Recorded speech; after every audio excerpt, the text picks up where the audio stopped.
Pag-uusapan natin ngayon, ito po, no, pinangunahan po ni Arnold Labio ang atake, no, kay BP Sara sa kanya pong pagdulog sa Supreme Court. Yan, si BP Sara po, nangialam na naman to si Arnold M. Clavio. O, alam niyo na ibig sabihin ng M dun sa Arnold M. Okay.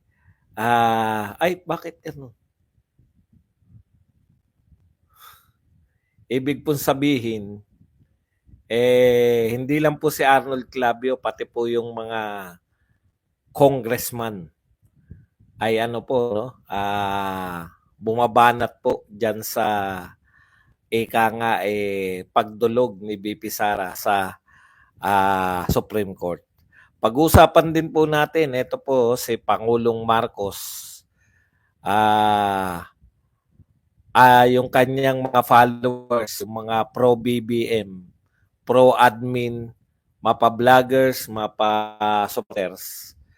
Bakit po kayo may obsesyon? Lalong-lalo na po sa mga pa-survey nitong Octa Arts Dancers.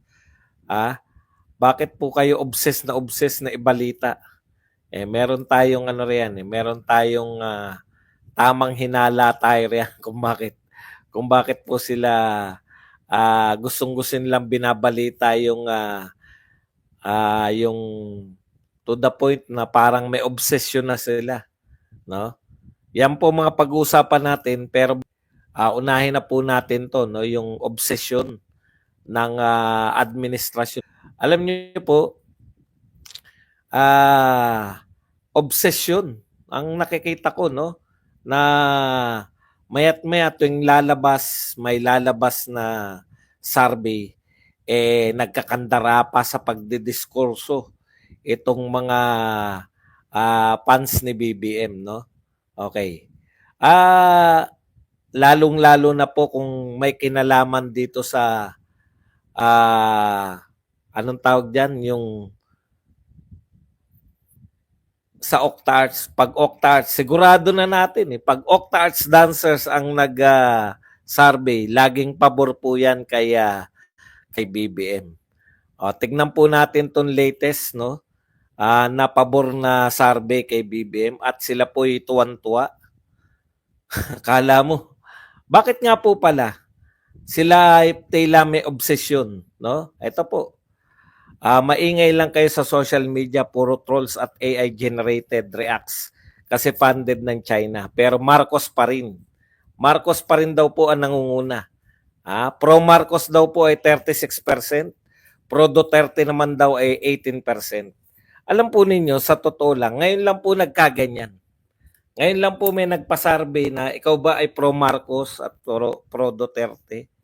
Kasi po natatandaan ko nung si Tatay Digong ay presidente ng Pilipinas, wala naman pong hindi po nila pinagtatapat yung survey ng presidente, si Digong, at saka si Vice President na si Leni. Ang layo po kasi. 89%. 89% ang approval at rating, approval and ano pa isang tawag, rating ni Tatay Digong. Samantalang si Leni Robredo 1%. Wala po. Wala kaming natatandaan na kung gaano man kasikat si Tatay Digong, itinatapat sa kanyang Vice President. Ngayon lang po sa kasaysayan ng Pilipinas, itinatapat ng itinatapat. Parang may away ba? Magkalaban ba sila? Si Tatay Digong po, nung siya ang presidente, 89%, 81%. Ito, 36%. Alam niyo po, sa totoo lang, bumabaw na ng gusto.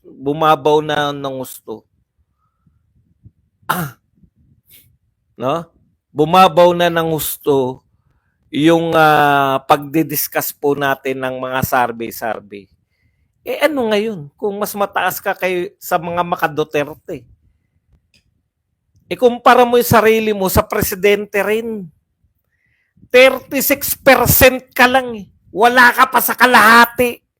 Si Tatay Digong, nung siya ang presidente, 89%. Hindi bumababa ng 80%. Ibig sabihin, ganun kagusto ng tao. Si Tatay Digong, ikaw 36%, wala pang kalahati ang may gusto sa'yo. Tuwan-tuwa pa kayo, ganun po kababaw sila. Sa atin, normal lang na mataas si Tatay Digong. Bakit hindi tataas? Ang daming ginagawa. Ang daming proyekto. Hindi po namin pinagmamalaki yung, ngayon lang nga kami nakakita, no? Ngayon lang po nauso na ipagmalaki yung rating. Alam niyo kung bakit? Kung bakit pinagmamalaki nila? Wala naman kasing ibang maipagmamalaki. 'Di ba? Wala po talaga, as in zero. Oh, sabihin nyo nga kung ano na nagawa.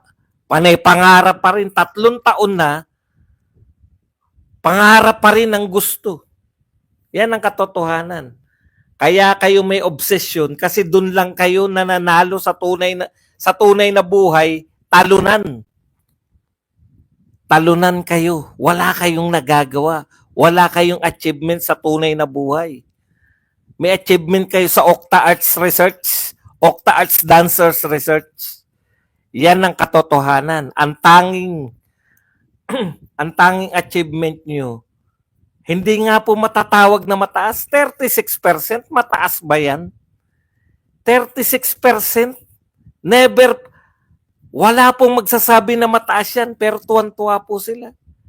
36% kami, buti nga, okay tayo, 36%. Kailan namin pinagmalaki yung 89% ni Tatay Digong? Hindi na namin pinagmamalaki. Hindi na nga namin, sa dami po ng proyekto ni Tatay Digong, hindi na namin pa, alam niyo yun, kung normal na achiever si Tatay Digong, hindi mo kinakailangan pagmalaki. Parang ganito po yan eh. At po na magsasabi na 36% lang ang naniniwala sa'yo.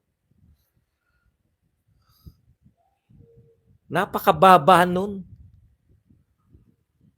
Napakababa po nung porsyento na yun. Wala pa po sa kalahati yun. Masaya na sila kasi mas mataas daw sa mga Pro Duterte. Paano hindi tataas kayo sa Pro Duterte? Octa Arts Dancers Research nga yung nag-research. Ang ipagmalaki po ninyo yung mga proyekto. Dahil alam ko po, si Tatay Digong, nung panahon niya po, hindi po siya nagmamalaki ng mga proyekto. Ano po ginagawa ni Tatay Digong? Nagkakat ng ribbon, meron na namang bagong ikakat ng ribbon, meron na namang bagong highway, may bagong skyway, may bagong airport, Hindi po magkandamayaw, hindi po kinakailangang ipagmalaki dahil naturalesa ng mga Duterte yung maging mahusay na pinuno. Ihahalin tulad ko po yan sa totoong pagiging... Okay, punta na po tayo rito sa iba pa. Sagutin ko lang si Tore, isa lang. Kasi yung sinasabi ni Tore, parang ako lang. Lagi ko sinasabi magandang lalaki ko kasi hindi totoo. Yun eh. Kinakailangan mo i-assure yung mga nanonood sa'yo na ang totoo niya magandang lalaki. Para kasi hindi nakikita. Yung survey sa kanila, yan po, ina-assure nila yung sarili nila di ba? Marami pa rin naniniwala sa atin, di ba? 36%. Puta, yung Tatay Digong nga 89% eh. Halos ewan ko sa iyo. Ito muna tayo kay Tore. Hindi ko tatalakayin to. Isa lang. Yung sinasabi niya kasi na polisiya kasi ni Tatay Digong. Yung mabi ni Tore. Tignan nyo nga, napahamak. Nasan yung mga pulis? Nakakulong daw. Hindi naman si Duterte nagpakulong. Alam mo, General Tore, alam ng lahat ng tao yung nangyari kay Kian. Di ba kayo nga nangangalandakan yan? Kayo nga nagsasabi na walang kinalaman si Gian. Yun na nga eh. Bakit hindi mapaparusahan yung mga yun? Hindi naman talaga ka-involved. Hindi po yung sinasabi nyo eh. Ang sinasabi nyo, lahat na lang na namatay eh. Kasalanan ni Tatay Digong eh. Okay. Punta na po tayo rito. Alam nyo, ngayon ko lang po naintindihan, no? Ang mga abogado pala ni BP Sara ngayon, mga fortune. Ang fortune po, ina-expect ko nang makikita ko yung mga fortune. Kasi hindi po nawala sa lahat po ng impeachment na napanood ko, nariyan po yung mga fortune. Ganun po kahusay yung mga abogado na yan. Hindi ko lang alam na si na si BP Sara pa lang may abogado sa kanila. Yari na. Punta po tayo rito sa mga kaigan. Arnold Clavio. Alam mo, Clavio, awang-awa na ako sa'yo. Kala ko matitigo ka na eh. Bumabanat ka na naman. Sana yung pangalawang buhay mo na to, Clavio eh. Di ba? Sana, sa pangalawang buhay mo, binigyan ka pa ng panibagong buhay. Mag-relax ka na lang. No? Huwag ka nang manira ng Vice President ng Pilipinas. Nangunguna ka na naman sa paninira. Basahin po natin Instagram nito ni Arnold Clavio. Si Arnold Clavio po ay bahagi po ng paninira kay BP Sara. Iisa lang po yung tono ng sinasabi nilang lahat eh. Lahat sila nag-react. Halos isa lang nga yung sinasabi nila eh. No? Nag-react po sila nung si Vice President Sara Duterte ay dumulog sa Korte Suprema. Okay, ang tanong, bawal bang dumulog ang isang Pilipino sa Korte Suprema? Pwede. Pwede pala.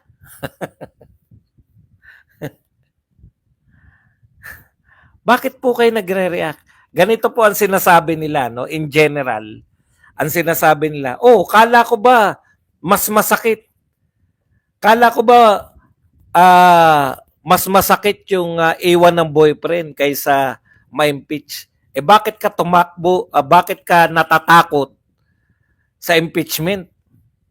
Akala ko ba unbothered ka? Akala ko ba matapang ka? Bakit ka takot sa impeachment? Tandaan nyo po yung sinasabi ko, ito po ang pattern nila. Mga conmen, mga vloggers, mga nagpo-post para kay isa lang po ang pattern nila. Una sinasabi, akala ko ba mas masakit yung iwan ng boyfriend kaysa ma-impeach? Bakit takot ka sa impeachment? Bakit takot kang harapin ang mga ebidensya laban sa impeachment? Bakit nagpapanik ka? Bakit ka nagpapanik sa impeachment? Bakit hindi ka kampante sa impeachment? Yan po mga dialogue nila. At ipapakita ko po sa inyo na iisa lang ang scriptwriter ng mga vloggers, ng mga congressman, kasama po ng media na nire-represent nito ni Arnold M. Clavio. Alam niyo na ibig sabihin ng Arnold M. Yung M sa Arnold. Ibubulong ko sa inyo. Man. Yak. Arnold. Man. Yak.